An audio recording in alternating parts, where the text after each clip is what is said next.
Bonsoir à tous, bonsoir aux abonnés de RP Média et à tous ceux qui nous suivent à travers le web. Ce soir, nous allons parler de la grève des magistrats au Mali. Nous allons définir ce que c'est qu'un magistrat, quelle est sa fonction, et aussi de l'incidence de cette grève-là sur la vie publique au Mali, la vie politique et la vie économique. Pour en parler, nous avons le professeur Amidou Tidjani, qui est enseignant de droit public à l'université Paris 8 et Paris 13. Bonsoir, monsieur Tidjani. Bonsoir. Bonsoir aux auditeurs. Merci d'être avec nous pour parler des magistrats au Mali et tout ce qui en découle. Merci de votre invitation, c'est un plaisir. Qu'est-ce qu'on peut comprendre par magistrat? Est-ce que c'est un métier? Est-ce que c'est une fonction par nomination? Qu'est-ce que c'est qu'un magistrat dans un pays? Par magistrat au Mali, il faut entendre l'ensemble des juges, qu'ils soient du siège ou du parquet, qui sont concernés et régis par le statut autonome de la magistrature. C'est-à-dire qu'il y a des règles spécifiques qui concernent certaines personnes qui interviennent dans la justice. Il s'agit donc des juges qui sont assis, qui tranchent les litiges opposant deux personnes, mais aussi des membres du parquet qui ont reçu procuration de la société pour défendre le Mali, tout ce qu'on appelle les procureurs, substituts du procureur. Donc les magistrats concernent toutes ces personnes, soit des juges du siège ou des parquets, qui sont régis et placés sous le statut autonome de la magistrature. Très bien. Est-ce que tous ces gens qui font partie des magistrats, donc on comprend que les magistrats, c'est toute une corporation. Est-ce qu'ils deviennent magistrats par nomination, par concours? Comment ça se passe? Alors, la magistrature, c'est par concours. Il faut faire un concours. Donc, à la suite de ce concours, les lauréats vont dans une école de formation, c'est un centre de formation, où ils font 18 mois, ils passent 18 mois. Donc, après ces 18 mois, la formation implique une partie pratique et une partie théorique. Après ces 18 mois de formation, ils sont nommés sur des postes, ils sont envoyés sur des postes par nomination. C'est-à-dire que le conseil pour les magistrats qui jugent les litiges entre deux personnes, les juges, c'est le conseil supérieur de la magistrature qui gère leur carrière. Mais pour les magistrats du parquet, ils sont rattachés au ministre de la Justice et c'est le ministre de la Justice qui les nomme, qui désigne, qui gère leur carrière. Et les juges du siège, donc ceux qui tranchent les litiges, sont inamovibles, c'est-à-dire qu'on ne peut pas les faire changer de poste contre leur gré. Ils sont régis par un principe d'indépendance qui fait que on les met à l'abri du pouvoir politique, donc on empêche le pouvoir politique de pouvoir les faire changer de poste lorsqu'il n'est pas satisfait des décisions rendues. Ce qui n'est pas le cas des magistrats du parquet, tout ce qui est procureur, substitut du procureur, eux ne sont pas régis par ce principe d'inamovibilité. Ils peuvent se voir changer de poste. Un ministre de la Justice qui n'est pas satisfait, par exemple, d'un procureur, à Bamako peut envoyer celui-ci à Kidal, à Gao, à Tombouctou, quelque chose comme ça. Donc c'est la principale distinction entre ces deux catégories de magistrats, magistrats du siège et magistrats debout. Mais leur carrière donc reste régie par le statut autonome de la magistrature, avec d'un côté le Conseil supérieur de la magistrature pour les juges et le ministre de la Justice pour les magistrats debout. Très bien. En ce moment, ils sont en grève et la grève elle dure depuis plusieurs semaines. Quelles sont les choses de la vie publique de tous les jours, la vie des citoyens maliens, qui pourraient ne pas être exécutées, qui pourraient ne pas arriver à son terme à cause de cette grève des magistrats qui dure depuis plusieurs semaines? Alors la grève dure depuis bientôt 3 mois. Bientôt 3 mois. Dans quelques jours, là, la semaine prochaine, ça fera 3 mois que les magistrats seront en grève. D'abord, l'objet de la grève, de quoi s'agit-il? En fait, on a affaire à des magistrats qui font grève par revendication, sur la base de revendications qui sont d'ordre financier. Ce qu'ils demandent, c'est des moyens financiers. Des moyens financiers, pas pour fonctionner, mais des moyens financiers en termes de rémunération pour eux-mêmes. qui se chiffre à peu près 2 milliards par an. Les augmentations demandées par ces magistrats sont de l'ordre de 2 milliards. Ils demandent 2 milliards supplémentaires au gouvernement en termes de rémunération et pas en termes d'argent à mettre à la disposition des juridictions pour fonctionner. Ce sont des rémunérations. Ce que le gouvernement, bien évidemment, ne veut pas entendre. Il faut reconnaître qu'au Mali, il y a un gros problème de moyens pour faire fonctionner la magistrature. Un très gros problème de moyens. Il peut y arriver, par exemple, que dans certaines juridictions, du fait de manque de papier à certains moments, que des juridictions ne fonctionnent pas. Vous avez des juges de paix à compétences étendues dans des zones assez reculées qui peuvent, à certains moments, ne pas pouvoir fonctionner parce qu'il n'y a pas de papier. Vous voyez, donc ce sont vraiment des situations vraiment difficiles. Maintenant, de quoi s'agit? Qu'est-ce que cette grève crée en termes d'impact sur le justiciable?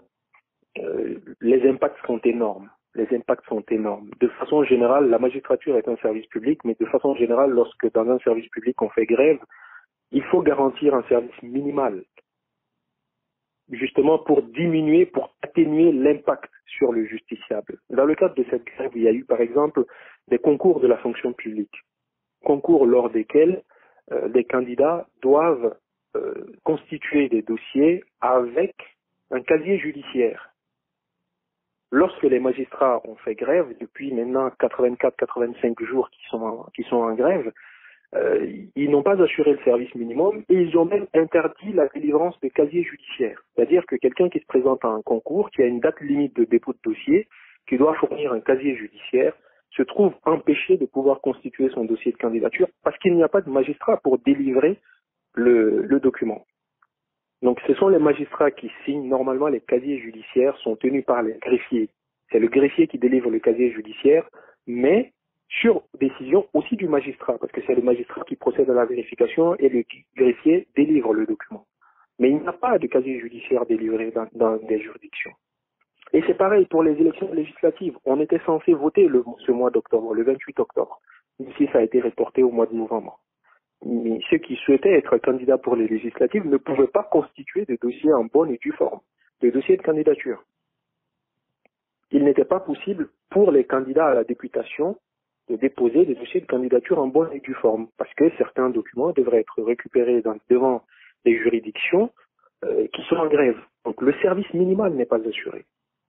Dans d'autres cas particulièrement graves, vous êtes un policier aujourd'hui, vous arrêtez un criminel, vous le placez en garde à vue. Au bout de 24 heures de garde à vue, il faut un magistrat, une autorisation d'un magistrat pour proroger la garde à vue. Si le magistrat est en grève, il n'y a pas de prorogation possible de garde à vue, vous êtes obligé de le laisser. Et il ne peut pas y avoir de comparution immédiate parce que les tribunaux sont en grève.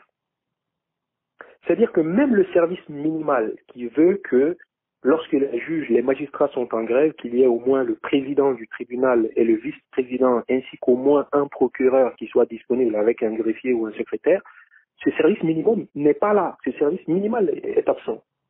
Donc un criminel qui se fait arrêter là, dans ces conditions, à moins que la police ne viole la loi, elle n'est pas en mesure de faire quoi que ce soit en termes de procédure pénale. Donc, à vous entendre, hein, la compétence de ces magistrats-là est très étendue sur quasiment toute notre vie en tant que justiciable et en tant que vie publique d'un pays. C'est difficile à dire, est-ce qu'un pays sérieux peut vivre ne serait-ce qu'un mois avec une telle grève des magistrats sur son sol? Une grève pareille de magistrats, même sans service minimal, est inimaginable. Je n'utiliserai pas le terme sérieux, mais c'est inimaginable dans un État qui fonctionne. C'est-à-dire qu'avec une telle grève de magistrats, l'État ne peut pas fonctionner. C'est impossible que l'État fonctionne. Mais comment le Mali fait alors? Tout simplement en laissant des criminels qui ne sont pas poursuivis, dont les dossiers ne sont pas traités, qui se font arrêter, des voleurs qui se font arrêter, qui ne sont pas poursuivis, dans l'illégalité la plus flagrante.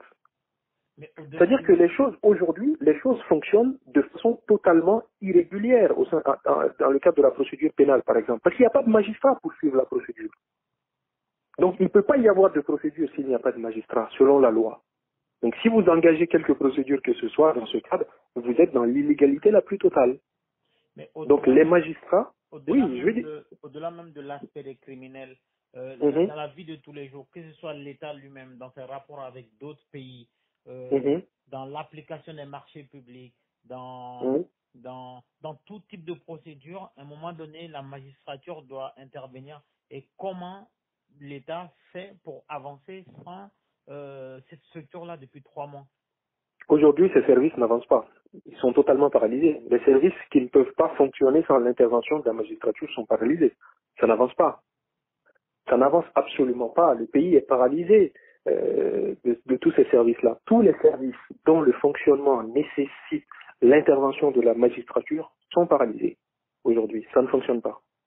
Donc concrètement, dans ce bras de fer-là qui dure depuis 3 mois, Mhm, quelle issue vous voyez? Parce que finalement, à vous écouter, vous qui êtes le spécialiste de cette discipline-là, à vous écouter, on s'est dit que les magistrats sont en pole position dans ce rapport de force-là. Et il ne faut pas oublier aussi qu'un État est un État, reste un État mhm, qui continue d'avoir la clé de la force. Vous, de votre opinion de spécialiste, comment ça mhm, va se terminer? Est-ce que l'État va fléchir à un moment donné? Est-ce que les mhm. magistrats peuvent garder leur position de jusqu'au boutiste? Alors, aujourd'hui, on est dans une situation où ça ne peut bien évidemment pas continuer. L'État ne fera pas droit aux magistrats parce qu'il n'y a pas d'argent dans les caisses. C'est pas une question politique, c'est un fait. Les caisses au Mali sont vides. Les caisses sont clairement vides, il n'y a pas d'argent dans les caisses. Ne serait-ce qu'avant-hier, j'ai vu une note de service du secrétaire général de la présidence de la République informant ses agents que la dotation en carburant qui est fournie aux agents de la présidence de la République a été diminuée faute de budget. Donc ça veut dire qu'il n'y a pas de carburant à mettre dans les véhicules des agents publics pour faire fonctionner la présidence de la République. Donc si on en arrive à ce niveau, ce n'est pas simplement des mots, c'est que les caisses sont vides.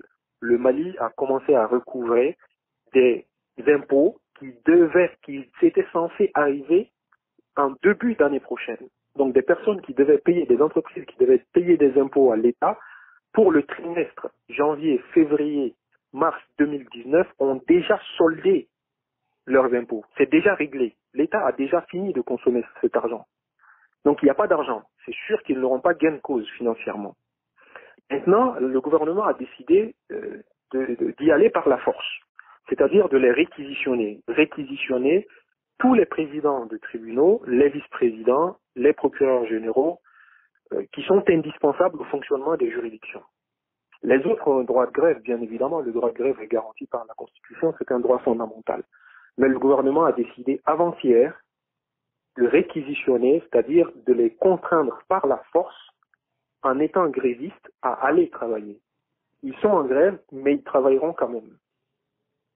Donc c'est ce qui est aujourd'hui trouvé comme solution par le gouvernement pour faire fonctionner les différentes juridictions. Matériellement et au vu du droit, est-ce que ce ne serait pas une violation du droit de retrait?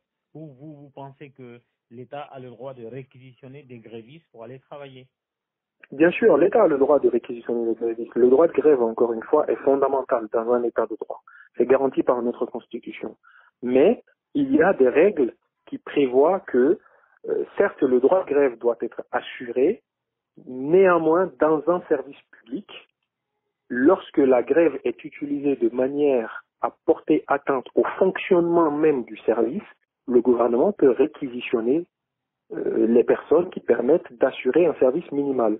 C'est possible pour l'hôpital, c'est possible pour la justice ou d'autres services publics. C'est tout à fait légal. C'est une loi de 1984 qui régit cette situation.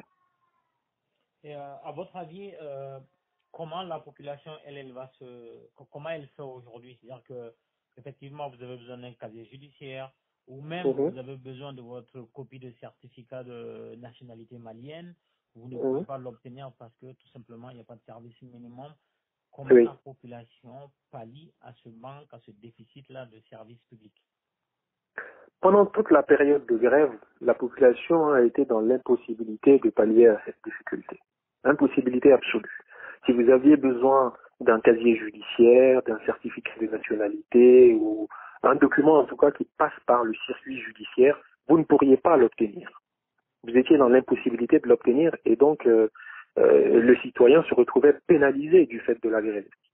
Mais justement, avec la réquisition, aujourd'hui, il va y avoir un service minimal, malgré la grève, il va y avoir un service minimal qui permettra d'évacuer ces affaires courantes, c'est-à-dire de faire en sorte que les citoyens puissent avoir accès à ces minimums de services. Est-ce que les magistrats ont donné leur aval justement pour mettre en place ce service minimum? Ils n'ont pas le choix.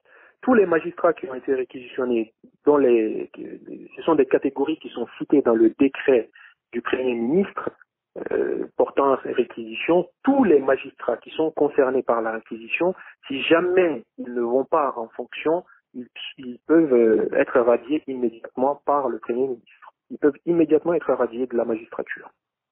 Dernière question, est-ce qu'on peut Oui. dire aujourd'hui que cette grève de la magistrature qui dure depuis 3 mois fait que économiquement le Mali vit à crédit? Ah bien sûr.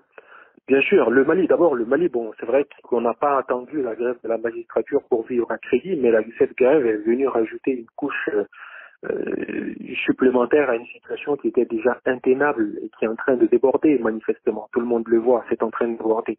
Pourquoi c'est en train de déborder? Parce que on est dans une situation où on pourrait ne pas tenir les élections législatives du fait de cette grève.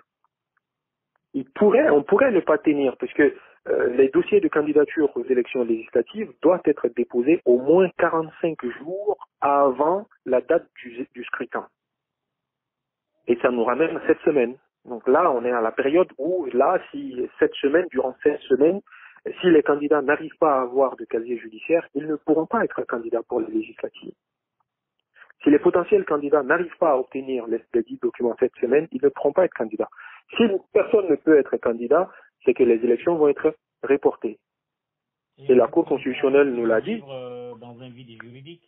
Exactement, la Cour constitutionnelle nous l'a dit, il n'y a aucune règle aujourd'hui en République du Mali qui prévoit une prorogation de mandat. Donc on va tomber sous le coup d'un vide juridique et c'est la porte ouverte au chaos. C'est la porte ouverte à tout. Ne le souhaitons pas pour notre cher Patrick. Bien évidemment.